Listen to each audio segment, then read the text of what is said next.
What's going on, guys? It is FoxyDude98 here, and welcome back to a brand new F1 2017 career mode video for you guys today here on my channel. Today we are back here for the Belgian Grand Prix for this series. If you guys do enjoy today's video, don't forget to click it a like, that'd be absolutely awesome. Subscribe if you're new around here as well. And guys, I just want to take a minute to thank you guys so much for the support on yesterday's video.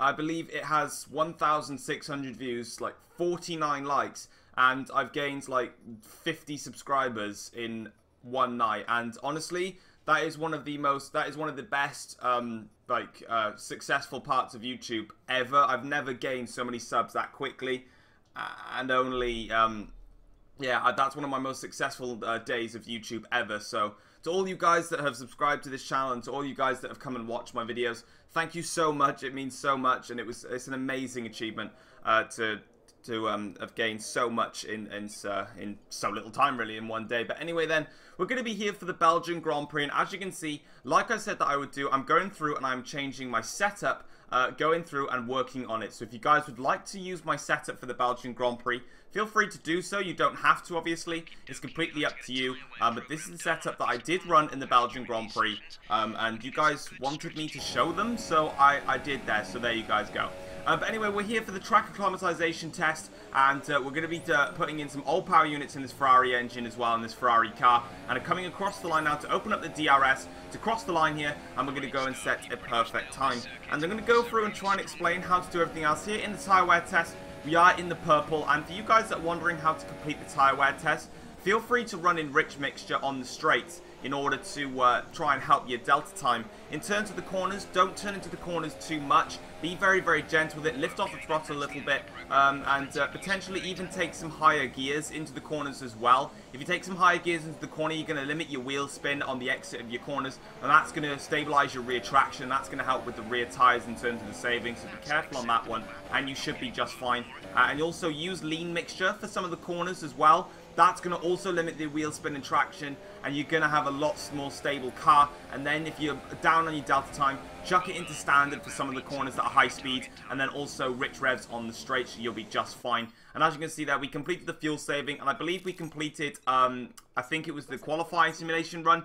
The race strategy I never actually completed. Unfortunately, the engine just got too bad that I just couldn't quite match the pace of the race strategy, so I had to leave that one alone. But Emma's coming along, and she's given us a brand new rival now. We managed to beat Daniel Ricciardo, which was a very, very solid effort from myself.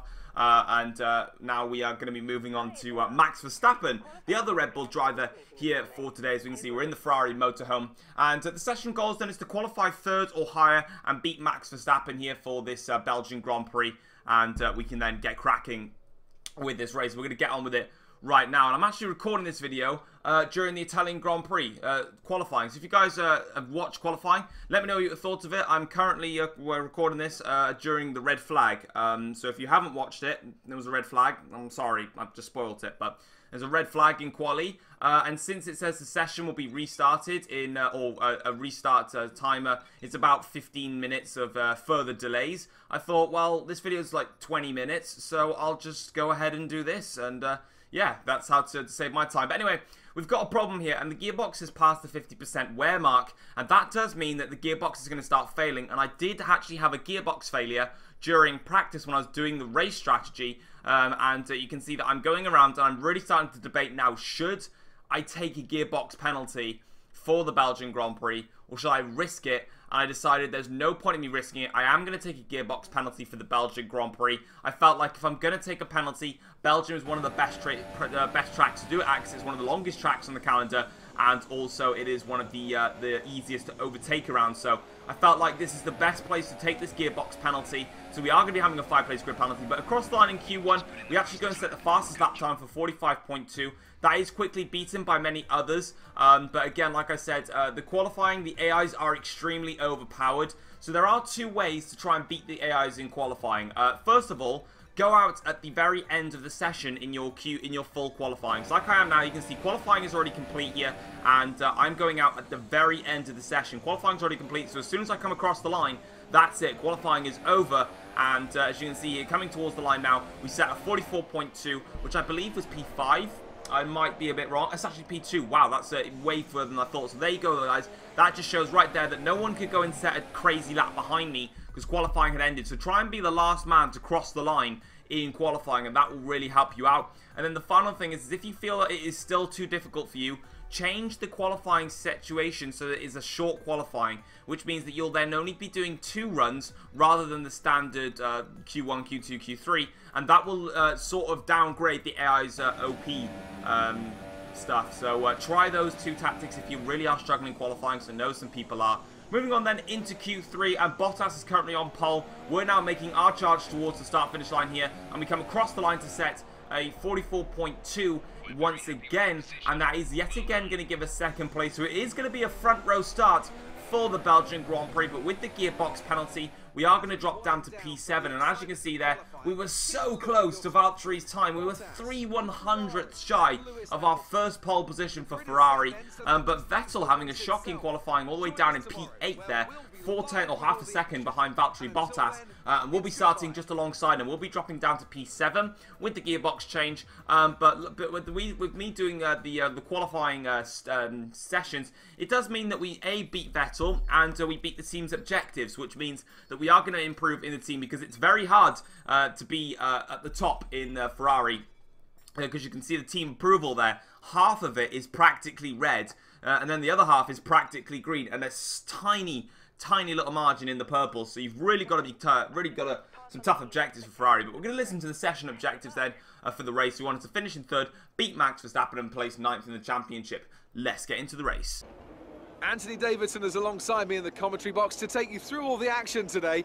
Now, it's a closely matched field here in Spa, Ant, so where do you think we're going to see somebody make a difference? If they're as close as we're expecting them to be, especially through the midfield, then being able to keep the front tyres in good condition could make the difference.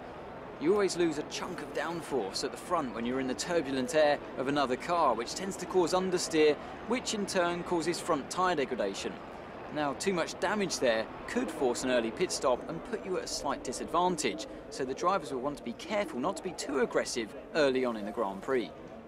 We're almost ready to go then, and this is what the starting grid looks like for today's race. Good job yesterday from Valtteri Bottas. The Finn starts from pole position, and Lewis Hamilton completes the front row. Looking down the rest of the grid, we have Massa, Stroll, Daniel Ricciardo, and Verstappen, a Ferrari, Vettel, Perez, and Kevin Magnussen, Grosjean, Ocon, Nico Hülkenberg, and Sainz, Kvyat, Van Dorn, Fernando Alonso and Marcus Ericsson, Palmer and Pascal Wehrlein completes the grid.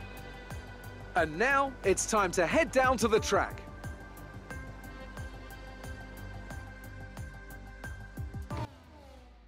Alright then guys, as you can see, we are here for the Belgian Grand Prix, and we're going to be doing a 2-stop race, starting on a set of ultra softs, moving to a set of 2 sets of super soft tyres for the end of the race, and that should do us quite nicely here in this Grand Prix. Of course, we have to start on the ultra soft tyres because that's what we qualified on. Sebastian Vettel qualified in Q2 on a set of super soft tyres, and he is going to be doing a different strategy to us, but hopefully we can stay in front of Sebastian and he doesn't cause us any troubles in the Grand Prix. Otherwise we should be just fine. But anyway, we're coming along now, and as you can see, we're on the grids here for the start of this Belgian Grand Prix. We've got 5 red lights here, and it is lights out. There we go here for the start of the Belgian Grand Prix. It's been a decent start from us. A little bit of wheel spin off the line there, but we're going to have a good run here on the Red Bulls, down in towards last source. We're going to brake super late here in the 2 Williams cars, braking super late, and what a start from 7th on the grid up into 3rd, and we've left the rest for dust, and it's Bottas, Hamilton, myself, then the 2 Williams cars. No, actually, sorry, one of the Williams cars, because Lance Stroll is going backwards here. It's Daniel Ricciardo that's in front. Vettel, my teammate, going side by side with Lance Stroll, so it's all gone wrong for one of the Williams cars of Lance Stroll. But we've got Bottas leads, Hamilton 2nd, Massa 3rd. I think that's Ricciardo in, sorry, I'm in 3rd. Massa's in 4th, Ricciardo 5th, Vettel up into 6th, and Lance Stroll has flown past Sebastian Vettel, and he's now attacking Daniel Ricciardo in this Grand Prix. So Lance on a bit of a recovery mission here, but we're now right on the back of the 2 Mercedes cars. A brilliant start to this Belgian Grand Prix, and we've recovered pretty much everything into last sources. Everyone was going side by side and braking very early to try and outmatch each other and be a little bit cautious, or as I went a little bit daredevil-like onto lap 4 of the Grand Prix now. We're going to be making our first pit stop of the race. Now, the ultra soft tyres, they only last 4 laps in this race. They don't last at all. They're really bad. But you can see that we're right on the back of Valtteri Bottas. Lewis Hamilton came into the pits a lap earlier than us. So Lewis Hamilton stayed out a lap earlier and decided to, did the undercut actually, and came in a lap earlier. So if he's not got any traffic, it's going to be a very good strategy call from Hamilton. But we come out of the pits and we're very close to Valtteri Bottas. Now, we did actually go fastest of anybody in the middle sector, so I might have maybe been more beneficial staying out, but I didn't want the two Mercs to get a better run on me. But Bottas comes in for a set of soft tyres here. That's Lewis Hamilton there. In fact, he's actually in some traffic here. We're just going to be behind him, unfortunately. We just didn't quite get the jump, but we're now right in the slipstream of Lewis Hamilton and coming up towards Eau Rouge now. Hamilton is on the back of, I believe it's one of the Toro Rossos. It is Danica Fiat there. Hamilton on the back of him, but we're also on the back of Hamilton here. And across the straight here, we've got my DRS wide open. Hamilton's DRS is open here. He's going to pull over to attack Danica Fiat. I'm going to pull over and attack Lewis Hamilton now. In towards the corner we go. We've got Sainz locking up into Lecombs there. Lewis Hamilton stays through and around the outside, and then towards the inside he defends his position. I have to sit back behind Hamilton for just a little bit longer, but I'm right on the Mercedes' car's tails now, and it's my time to attack them as we come towards the end of the second sector now. We've got Hülkenberg leading a train of Bottas, myself and Hamilton. I take way too much curb into Stavolo corner, and that's affected the exit speed. Now the two Mercs can fly off into the distance here as we now look to try and pursue them as hard as we possibly can now. We've got Bottas here. Will he make a move on Hülkenberg towards Blanchimont? He does. He pulls out on Hülkenberg here, and he should just get the run on Hülkenberg. He does. He gets through on Blanchimont. Hamilton has a little look, but he just can't quite make it stick.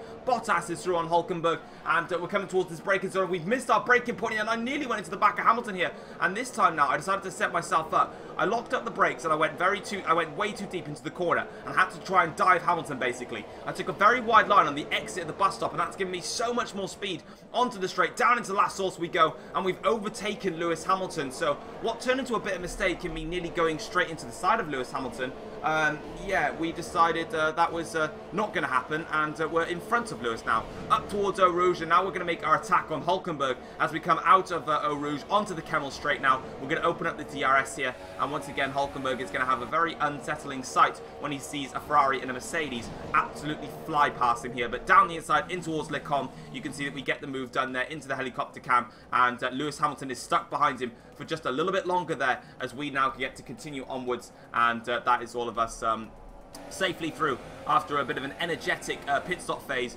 But now we need to catch up to our other rival of Valtteri Bottas, because yeah, he's in front of us at the moment. You can see he's actually stuck behind Romain Grosjean and also one of the Force Indias of Esteban Ocon. So he's going to need to get past them as quick as he possibly can and basically try and move forward in this Grand Prix. So as you can see now, we're coming on through towards Blanchimont corner. Can Bottas get the run on Grosjean? He doesn't quite get the run on Grosjean as expected. And once again, we're going to try and push here, and we're going to brake super late once again here, even later. And of course the air is braking super early. I'm going to have to torpedo it again, and I'm going to take the same line again. It worked on Lewis Hamilton. I got a snap of oversteer on the exit of the bus stop, but diving in towards the bus stop chicane, it brings the Mercedes cars on my rivals. It gives them a very unsettling line as we go down the inside of Bottas into last source, and we get the move done there. But it gives the Mercedes an unsettling line. It gives them a tighter entrance into the second part of the bus stop. I can take that wide entrance and just fly on through, but Bottas here, will he go for into Eau Rouge? Bold stuff from Bottas. I have to cover him off into Eau Rouge because Bottas does try it on me into Eau Rouge. Fair play to Bottas. He wanted to have a go into Eau Rouge, and he did try it as well here. As we open up the DRS now, we've got Romain Grosjean in front of us, then myself, and then Valtteri Bottas, and towards Lecombe, we just can't quite get in front of Romain Grosjean, so we're going to have to sit back and wait a little bit longer to get past Romain, but we need to do it quickly. Hamilton's cleared Hülkenberg as well in the background, so it's time to push. And as you can see here, we're going to go down the inside of Romain Grosjean, very late on the brakes, and we get through there with a little wheel on the grass, but we still had 2 wheels on the track at least, so it is a fair and legal overtake. And now we're on to the back of Esteban Ocon, and towards the bus stop chicane now, we are going to try and attack Ocon, and this time I'm actually going to brake even earlier this time. I decided I'm going to try the same thing again, so I go a little bit wide there. Ocon takes a slightly tighter line, and opening up the DRS here. This time, we're going to make the charge towards the pit straight here, and down towards last source, where we seem to be making all of our overtakes today. Last source down the inside, we make that one stick, and that is us up into P2. Daniel Ricciardo is leading this Grand Prix, but he is yet to make a pit stop in this race, so I think he started on super soft, so yeah, we'll just have to see how it goes. But up towards Eau Rouge now, we are comfortably in front of Ocon. The 2 Mercs are stuck behind Grosjean at the moment, so the longer they get stuck behind Grosjean, the further away I can pull ahead. But actually, one thing I didn't realise about my moves into last source, Ocon's got DRS and in a Force India and a Mercedes engine. I know how fast that thing is because I've driven it here and I have to cover off Ocon there. Very good bit of defending. I move over to sort of block his line and then I move back onto my racing line, which you're allowed to do. You have one move onto the offline and then you have one move back onto the racing line if the overtake is never going to happen. But until lap 13 of the Grand Prix now, both Lewis Hamilton and Valtteri Bottas got stuck behind Grosjean for a lot longer than I expected and I pulled out a bit of a gap. Now I'm coming in for my second pit stop of this race and then we should be fine to go to the end of the race and we'll just have to see what happens here. So into the pits now, the Ferrari team are going to put me onto a brand new set of super soft tyres, so the two-stop going to be working well for myself and that is out comfortable. And I believe, is that one of the Mercedes cars? That's one of the Renaults there coming in towards the pits. I think it's one of the Williams cars, actually. I thought I saw a Mercedes, but I didn't think they're not that far back. But out of the pits now, that's Daniel Ricciardo there, who I believe is doing the one stop in this race. So he's doing something different. He started on a set of super softs, and he's made a switch to a set of soft tyres. So Ricciardo on the one stop here today, whereas I'm on the two stop. So technically, Ricciardo has got track position on myself here, but onto lap 15 of the Grand Prix now, Valtteri Bottas has set the fastest lap of the race so far. Daniel Ricciardo is now within striking distance here, and I now take a slightly strange line into the bus stop, but it's okay here as we come out. Lewis Hamilton has made his second pit stop now onto a set of super softs, so we are still in front of Lewis Hamilton, but we go very deep into last source. Had a little look on Daniel Ricciardo, but it was just not worth it in the end. I'm going to get the run down towards Eau Rouge, and I'm going to make my move onto the Kemmel Straight, and I'm going to sort of lift off a little bit as well, just to give me extra speed. You can see there into Eau Rouge, you can see my throttle meter as I'm just ever so slightly lifting off the throttle to try and get myself the best slipstream possible. Now we can open up the DRS, and now is the time to actually attack and go straight past Ricciardo. So opening up the DRS here, pulling out the slipstream and into Lecombe, purple first sector, and that is us through comfortably on Daniel Ricciardo. Next up the road is Sebastian Vettel, and this is a big one. Vettel, you saw on the screen, was 9 seconds clear. That's a legit 9 seconds. Vettel is also doing the one stop, and he's got track position on myself and the two Mercs. So Vettel with a great strategy, but the safety car has been deployed. Carlos Sainz is out of the Belgian Grand Prix. So this is going to hamper one man, and that is Sebastian Vettel, because he had a very comfortable lead out front, and now that's all going to be wiped away, and that's given me the perfect opportunity to come back at him here. And on to lap 19 now as we're trying to close up to the safety car. Out of nowhere here, Ericsson's out of the race, and then Sergio Perez is also out of the race. So I think they made contact somewhere, but I'm not sure where. I tried to get a replay, but look at this now. The gap was 9 seconds, or to give or take 8 seconds, 2 laps ago. It's now nothing. I'm right there with Sebastian, so my chances of winning the Grand Prix have been massively increased because Vettel's strategy actually worked out really well, and maybe I should have done the same thing. Of course, I couldn't have done it, actually, because I was starting to start on the ultra soft. Vettel decided against it. Into the bus stop chicane we go now. We go very deep into the start of the bus stop, and that's really hampered my line here, and I'm not going to get the run I wanted towards last source to attack Vettel. We've got green flag racing now. Vettel leads. Myself versus Hamilton. We've got about 2 laps of a sprint towards the end of the pit straight. Into last source now we go. We brake nice and late here, and we've got a much better drive, and look at that. We're right in the slipstream of Sebastian Vettel. This is reminiscent of Vettel slipstream and Hamilton now as we make the run towards Eau Rouge now. Flying through Eau Rouge go the 2 Scarlet Ferrari cars as we battle for the lead here up towards the Kemmel Straight now. Can we get a run on Sebastian Vettel? We should get a run on Vettel, actually. We're going to go towards the inside line, towards Lecombe. When are we going to move out of the slipstream? Now we're going to move out of the slipstream here on Sebastian Vettel. Braking nice and late down the inside into Lecombe. We make the move stick, but Vettel hangs it. He's going to hang it round the outside of Lecombe, and he's going to switch back on us, and he moves it round the outside. What a move from Sebastian Vettel, and he holds position there. Great stuff from the German. He is not backing down from my attack, and he wants this win more than I do, and I'm going to try and prove that I definitely want it more now as we go through the corner with no name. Lewis Hamilton is right behind us. It is me, Vettel, sorry, it's Vettel, myself, and then Lewis Hamilton here as we come towards Pouhon now. I've actually gone wide here. I've taken too much corner. I've gone off track. Hamilton takes advantage, and we're going backwards now in this Grand Prix, and I cannot take that. I need to close up on Vettel. I'm going to lunge it down the inside into the chicane on Hamilton, and I'm going to stick it round the outside of Lewis Hamilton here, and we make it stick on Lewis here, but he's still there into Stavolo corner now. We brake nice and late down the inside, and we're going to make the move stick back on Lewis Hamilton. Hamilton. So after our mistake into Podium, we're back in front of Hamilton, and now he can deal with Bottas behind. Vettel, though, is 1.6 seconds clear. Now I've really got to close that gap down if I'm going to have any chance of winning this Grand Prix. That off into Podium might have just cost me the last lap of the Grand Prix. Vettel has been told on the, I've been told on the radio, Vettel has a problem. He's got some sort of issue. So with Rich Revs now, have I got enough in my Ferrari car compared to Vettel's ill car to get past him? We're closing all the time, all the way towards Blanchimont corner now, towards the bus stop. Do I dare make any sort of late charge on Sebastian Vettel into the bus stop chicane? No, I do not. I decide against making a late charge here because Bottas is still right behind me, and any mistake could cost me second place in this Grand Prix. We charge to the line, and Sebastian Vettel wins the Belgian Grand Prix. What a classic Belgian Grand Prix that was. Brilliant action all round. The safety car also spiced things up. Last lap attack as well. That was a really fun and really enjoyable race. And Maurizio Arrivabene is going to be absolutely over the moon as Ferrari claim a 1-2. And that is my first 1-2 in a team in my career mode. Of course, you know, Ferrari and Mercedes have had 1-2s in this career mode, but I've never been involved in the 1-2 scenario. Unfortunately, I am the person taking the number 2 spot, but at the end of the day, both me and Sebastian started 7th and 8th in this Grand Prix, and we've managed to pick up a 1-2. There can be no complaints from either of us about that Grand Prix. We had an absolutely amazing race. There is Sebastian Vettel, top step of the podium, absolutely stunned. I believe him and Lewis Hamilton suffered with some mechanical problems on the very last lap, so Bottas actually overtook Lewis Hamilton, and I gave it everything I could to attack Vettel on the last lap as one of our team engineers there runs away as we spray the champagne there. But yeah, very, very good stuff. Arrivabene looking happy as usual. I would have expected him to have been happy after all of that. But yeah, really, really awesome to see us out there. And yeah, so absolutely amazing to see such a great look of 1-2 for the Ferrari team. But anyway, there is the full race classification. Vettel wins, myself, Bottas, Ricciardo also jumps Hamilton there. And I went to go and have a look at why there was some penalties. Stoffel Van Dorn didn't serve a stop-go, so got a time penalty for it. And Magnussen did not serve a drive-through, and Magnussen sped under the safety car. Alonso actually had a collision with the safety car, which was quite a weird one.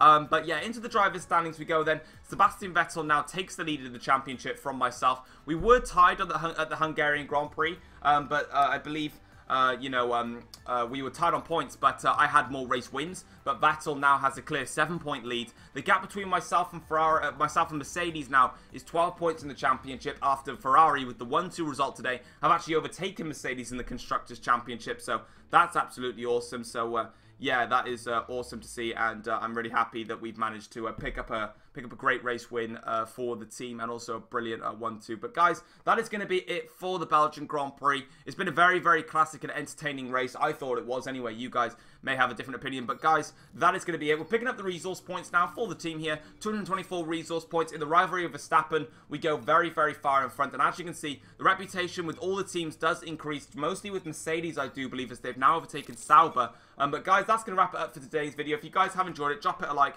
subscribe if you're new around here. Guys, thank you ever so much for the support, especially on yesterday's video, and the amount of subscribers and the amount of views and likes it had overnight really had me in shock, and I just can't thank you guys enough.